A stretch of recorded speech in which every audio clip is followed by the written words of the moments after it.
Tonight on Cronkite Sports Report. That's as unique as it gets. I can't, I'm sorry, it's blowing my mind. What sports venues around the state are doing to enhance the dining experience for fans? It's like Cirque du Soleil meets gymnastics Florex routine. How one Valley gym is helping athletes bend and stretch in ways they haven't before.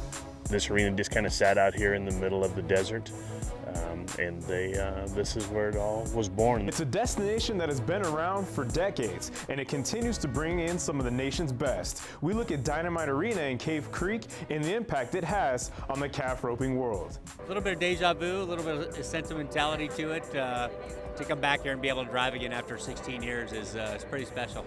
And a paralyzed former IndyCar driver returns to the track.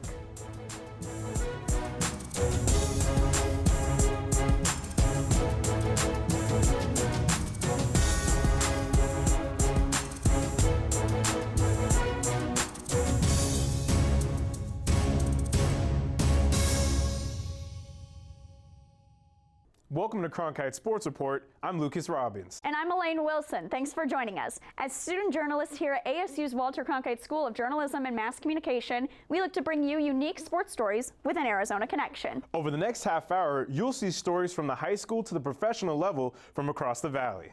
But we start with a trip to the ballpark. You sing it during the 7th inning stretch at each game. Buy me some peanuts and Cracker Jacks. But many stadiums and venues are going way beyond the traditional ballpark fare to create one-of-a-kind dining experiences. I visited some venues across the valley to see what they're serving up. It's truly an evolution. Stadiums are no longer offering up just peanuts, hot dogs, and pretzels to fans attending games. The food scene on the concourses is booming, and fans are taking notice of the wild items, including the enormous D-Bat dog at Diamondbacks games. You're walking down the main concourse and you see somebody with that, and I mean, it's really massive. You can feed probably 5-6 people with it. As far as uniqueness goes, like, that's as unique as it gets. I can't, I'm sorry, it's blowing my mind. To find some of the craziest stadium foods in Arizona, you can start here at Taste of Chase at Chase Field. Back in 2014, they introduced the D-Bat dog, an 18-inch corn dog wrapped in bacon and filled with jalapeno and cheese. And from there, the food items just got crazier. Like, we have a chili verde dog. We have the pit viper, which is awesome. We have the cheeseburger dog. We got a lot of vegan food that we're doing. Derek Hall is a vegan, and he's inspired a lot of the creations. But the item fans seem to be the most excited about is the new Arizona Farms grilled cheese cart. It's different. It's not a hot dog or hamburger. It's something unique. It's got some Arizona flavor to it, so we're looking forward to it. Baseball they've gone above and beyond for baseball because they have a ton of games and they have sort of a lot of opportunities to do that. Baseball has paved the way, but now the NHL, NBA, and WNBA have jumped on the bandwagon. David Laporte formerly worked in the Memphis area to expand concession options for local sports teams, and now Laporte looks to do the same for the Coyotes. It gets crazier every day. Our season here ended on Saturday, and as of Monday, we are already thinking of new options for next year. You have everything from your typical arena fare, hot dogs, pretzels, things like that, popcorn, to a lot of other options, creative options and options that we have through marketing partners such as Streets of New York. We have pizza. Wetzel's Pretzels obviously has more gourmet pretzels, Mexican food, donuts through our partner at Fractured Prune. So there's a ton of different options for fans. Where you always thought it was hot dogs and hamburgers, now it's gourmet hamburgers, gourmet hot dogs.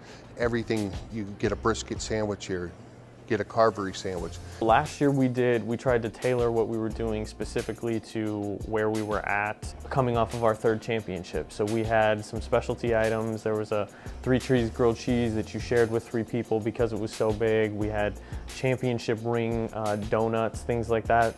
While new crazy items may be popular, fans are still nostalgic about the stadium favorites. Hot dog and beer, every time, because that's exactly what my dad was raised on and what I was raised on, so that's just how it is. Everybody wants a hot dog when they come to a game, or a pretzel. It's what the fans are looking for. But there's no arguing that wild items get people talking, so the Mercury and the Coyotes are still looking to bring new food items to their arenas. The Coyotes integrated a poutineery and Tim Hortons coffee and donuts to appeal to the Canadian fan base, and the Mercury are sticking to a season-wide theme for their new items. We're good about Canadian to every fan base here. Canadians come down to Snowbirds and we take care of them. This year it's our 20th season, and we've got some exciting things going on, so I can tell you that there will be things tailored specifically to that. A new item that we brought to the table on Monday was the Uncrustable peanut butter and jelly sandwich. Wow, you think it's just an Uncrustable? Let's put some funnel cake batter on it. Let's fry it. Let's see what we come up with. We can make anything we want. We made a 5-pound burger before. We made a family-sized funnel cake before, but we're gonna go farther and better than anyone else. If the trends set by the Diamondbacks are any indicator of where the food scene in Phoenix sports is going, it's bound to be out of this world. Now, these stadiums are constantly rolling out new items for fans. I got to check a bunch of them out at the Arizona Diamondbacks, and I gotta say, those buffalo chicken fries are bomb. And you know, I feel you on that, but I'm kind of more like an old school, like traditional hot dog kind of guy. Coming up on Cronkite Sports Report, I think that it's just constantly trying new things. a Valley gym where the art of acrobatic gymnastics is taking off. I forgot that when we stopped, he couldn't get out himself. And keeping your eyes on the road takes on a whole new meaning for a former IndyCar driver.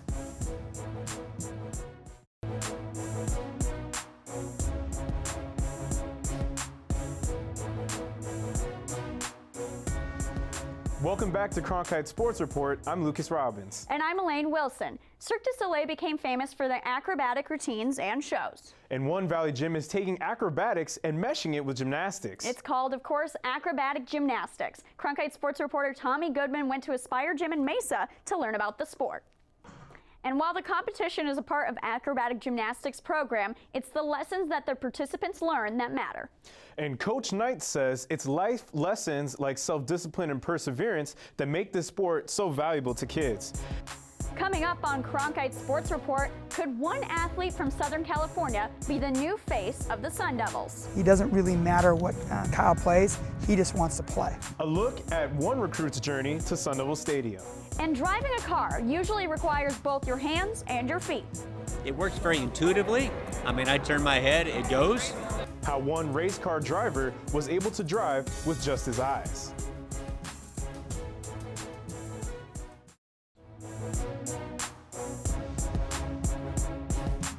Welcome back to Cronkite Sports Report. I'm Elaine Wilson. And I'm Lucas Robbins. College recruiting has become something of an art for many colleges and coaches.